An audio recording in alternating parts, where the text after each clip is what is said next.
Hala, ano nang nangyari sa Showtime? Bakit hindi na sila nakabawi? Bashers ng Itbulaga napahiya na naman. Dalawang big announcement inanunsyo ng Itbulaga. Itbulaga muling naghatid ng good vibes sa mga manunood. Talaga namang opening pa lang ng Itbulaga, ay pasabog na nga agad ito, na muling ang naghatid ng good vibes sa mga legit The Bark ads natin dyan sa buong mundo. Marami pa nga ang mga nagulat at mga natawa, nang gayahin naman ni The Bark ads Wally sila ni Misa Lucha, dahil nag-iba nga ang boses nito habang kumakanta, at maririnig nga ang boses ni Miss Lani. Dahil bisita pala nila si Miss Lani Misa Lucha sa opening at sa The Clones, na ipinagpatuloy na nga ang kanta ni Wally.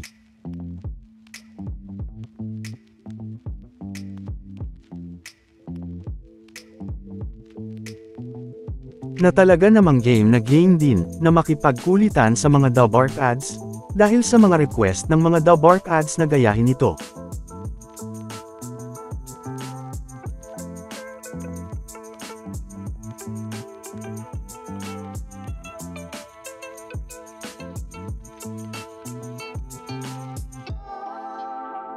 Nag-request pa nga ang mga EB girls dito, na si Britney Spears naman daw, ang gayahin ito. Pero dahil Britney Spears nga ito, na kilalang ginagaya ni Maine, ay napasabak din nga si Maine sa isang showdown kasama si Miss Lani Misa Lucha.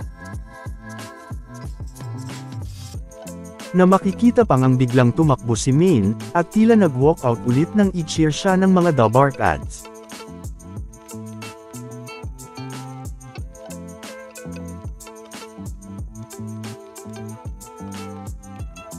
Pero syempre, ay game na game din naman itong ginawa ni Maine, na talaga namang kinatuwaan at kinaaliwan ng mga manunood at mga netizens.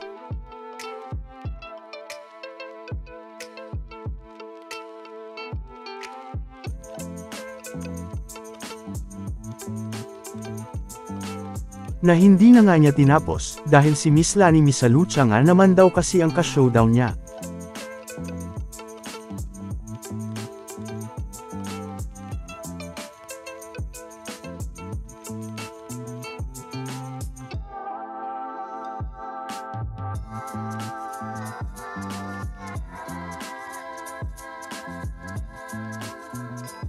Marami pa nga ang mga humanga din kay Miss Lani, matapos na siya naman ang gumaya kay Britney Spears, na talaga namang game na game din talaga, dahil maging ang mga kilos nito ay Britney Spears na rin. At sa The Clones The Bark Ads Edition naman, ay si The Bark Ads Paolo naman ang napili ng randomizer, at nagpakita ng kanyang ka-voice.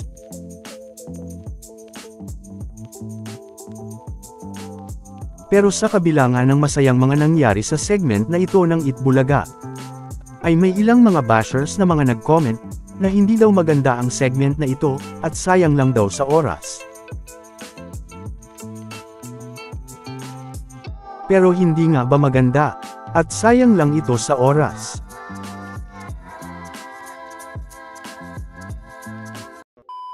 Welcome back mga ka-highlights.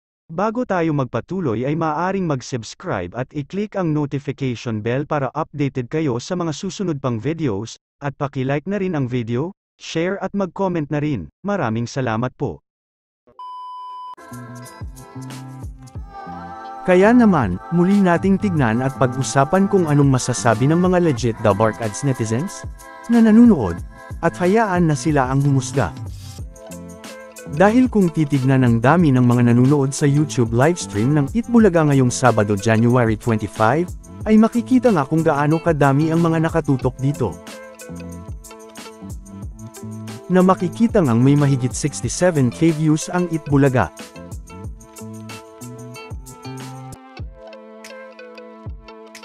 Pero ang kalaban, may 1.7k views lang.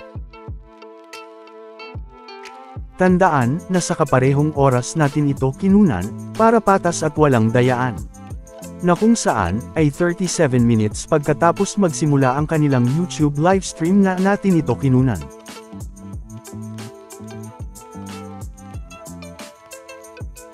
Pero, hindi pa nga yan natapos dyan, dahil 52 minutes pagkatapos magsimula ang YouTube livestream ng Itbulaga, ay umabot naman ng mahigit 82k ang views ng Itbulaga.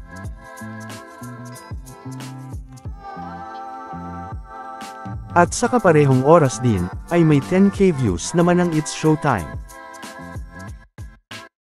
Tignan naman natin matapos ang mahigit isang oras, na makikita ng may mahigit 103k ang dami ng mga nanunood sa Itbulaga.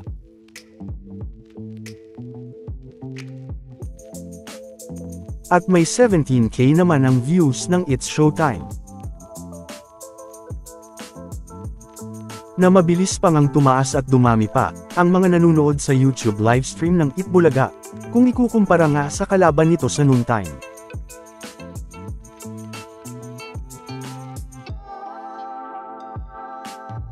Hanggang sa tumaas pa nga ito, at umabot ng mahigit 126k views.